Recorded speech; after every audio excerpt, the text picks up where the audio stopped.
大家好，我是秋平，我现在在陕西米脂的大山里面。在陕北一直有这样一种说法，米脂的婆姨，绥德的汉，就是形容米脂这个地方的姑娘非常漂亮，绥德的男子啊非常勇猛。这个跟中国古代两个非常著名的人物有关，一个是貂蝉，一个是吕布。刚好这两个地方是他们的故乡。吕布大家都知道了，三国第一猛将，非常勇猛。而貂蝉呢，被称为中国四大美女之一，在当时可能呢就被称为第一美人，从而米脂和绥德就有这样的说法。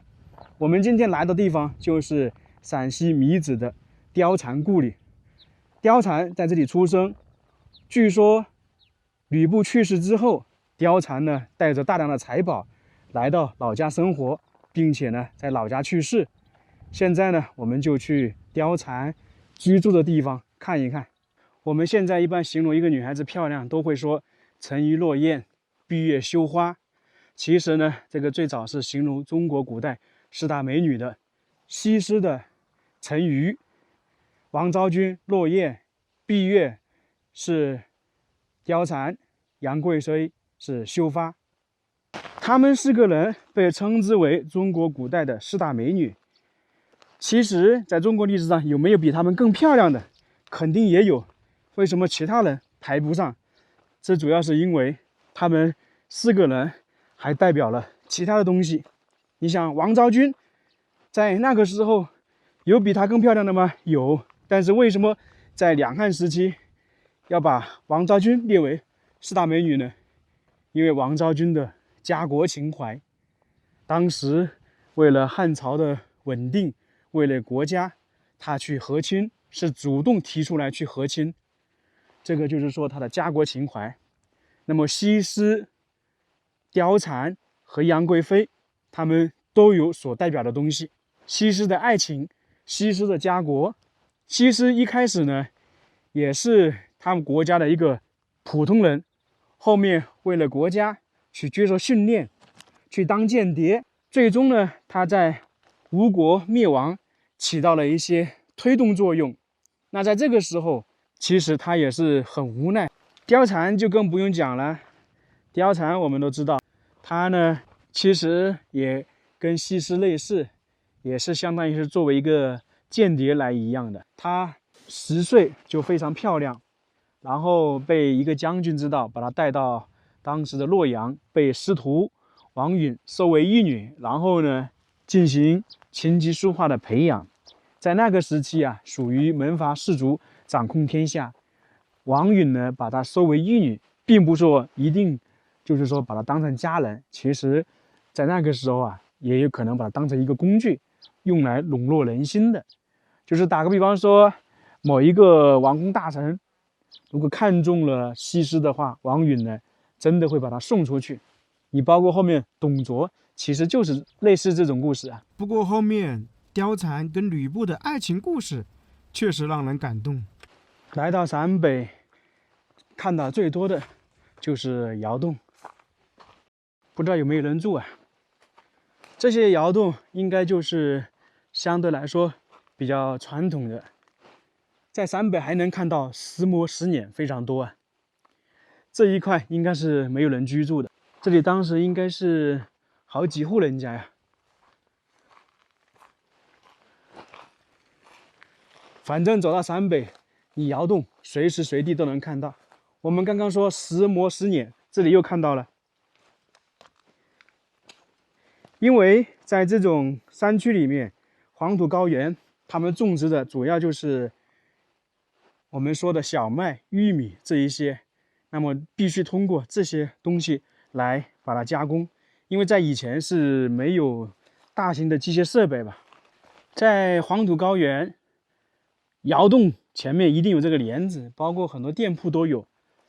据说这种呢，一个是冬天进行保暖，还有一种呢是防止这种泥沙进去，因为黄土高原灰尘比较大嘛，一起风怕吹进去。在这个地方有一个小房子，这里就是一座关于貂蝉的庙。以前是庙，后来冲垮了，就改成这个样子了，应该是修建为了纪念他的。说到中国四大美女，西施、貂蝉、王昭君和杨贵妃，其中貂蝉呢是有点争议，因为貂蝉是历史小说中《三国演义》延伸的作品角色，她是民间传说中的人物，真实的历史上没有记载貂蝉。在《三国演义》中，貂蝉是东汉末年司徒王允家的义女，为拯救汉朝，推翻当时董卓的统治，受王允所托，上演了可歌可泣的连环美人计，周旋于董卓与吕布之间，成功的离间了他们两个，最终借吕布之手除掉了董卓，结束了董卓的统治。之后，貂蝉成为吕布的小妾，一路跟随吕布来到徐州。后面吕布被曹操所杀，貂蝉跟随吕布的家眷前往许昌，从此不知所终。所以说，关于貂蝉的故事啊，很多人会有疑问，它到底存不存在？因为正史上没有记载。但是不管怎么样，如果按照小说的角度来讲，貂蝉和王昭君一样，也是有家国思想。上去看看，据说貂蝉的模样在这里能够看得到。这个就是貂蝉的塑像，大家看一下，这个貂蝉和你心目中想象的有没有一样？感觉是不是有点差别？大家觉得这个貂蝉呢有点富态，就可能有点胖。其实在中国古代，审美观跟现在不一样。我们说现在说一个人身材苗条，但是在那个时期呢不一样的。你像唐朝典型的以胖为美，在三国时期尽管说不会以胖为美，但是也不会说太瘦，并且呢，我们刚才也说了，她们能够称之为四大美女，不光本身她是漂亮，其实还蕴含了一些其他的东西，就是在她身上看到了一些其他的品质，所以呢，才被称之为四大美女。这个应该是貂蝉的中年形象吧。在前方有个貂蝉洞，据说貂蝉就是出生在那个地方。我们现在准备上去看看。大家看一下黄土高原，如果大家来陕北的话，可以看到到处都是沟壑，因为黄土高原土质比较稀松嘛，如果偶尔碰到大雨的话，它就很容易出现一个山谷。你看这里应该一直连接着过去啊，在1900年以前肯定不是山谷的，要不然貂蝉的窑洞它也不会挖在这种谷底，因为是非常危险的。去貂蝉出生以及居住的地方看一看。黄土高原其实早上10点钟之前跟下午10点钟之后来逛比较好，没那么晒。现在的话其实是太热了，这里估计经常有人来呀。你看修了一个小台阶出来。貂蝉洞，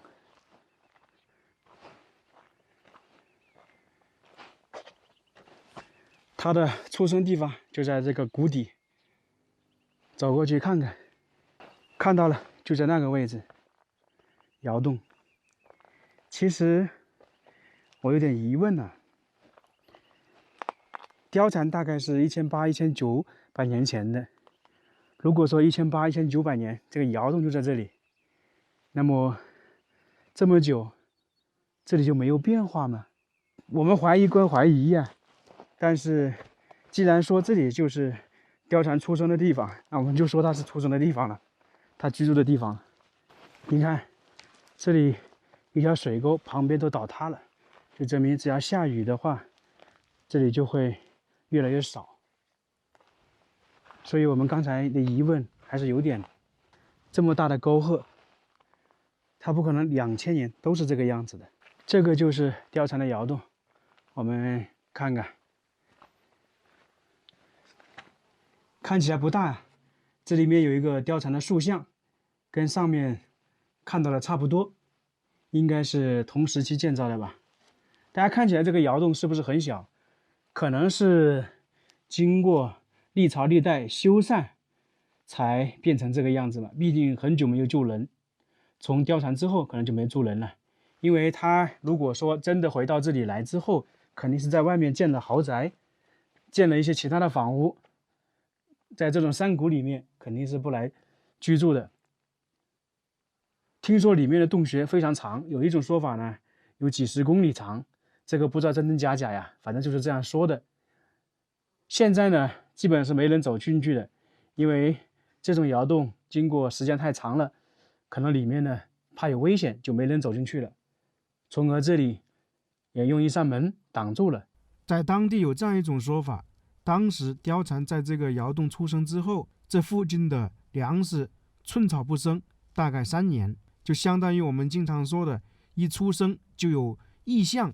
吕布去世之后，按照正常的说法，都是貂蝉和吕布的家眷一起去了许昌。还有一种说法，就是貂蝉在吕布死后，他带领了大批量的财产来到了他老家，并且在老家一直生活下去，最后在这个地方去世。同时呢，貂蝉的墓也在附近，只不过历史太悠久，貂蝉的墓没有找到，而貂蝉出生地是找到了。据说貂蝉她后面在这里去世，在这里生活吗？传说的，哎，貂蝉她在这里生活到几岁啊？就出去了？不知道。也不知道。哎，我听说这里有个传说，就是貂蝉出生之后，这里3年粮食没有收，不开花，这些有吗？有这个传说，就是3年跟你说颗粒无收。哎，对，那个时候咱跟你说也不是黄土，哦，那个时候还是全是树木草这些，撒粮。毕竟将近1900年，那就是说，只说这附近没有收成，其实远一点还是有的。哎，就这一片儿。啊，就这一片。以前咱跟你说是铲车铲出来的啊，铲出来那个就它那个叫个黄钱，咱这铲出来那个时候铲出来的可多了。很多是吧？哦，这个地方按照刚才那位大叔说的，这里全部是用挖机开凿出来的。在以前刚开凿的时候，里面发现了很多那种铜钱，应该算是5铢钱吧。那么从这里可能也能够证明，貂蝉当年呢，可能确实是回到这里，因为离他的那个窑洞啊，大概就200-300米距离。如果当时他回来居住的话，肯定呢在这里会建造房屋，那财产带回来肯定是藏在家里。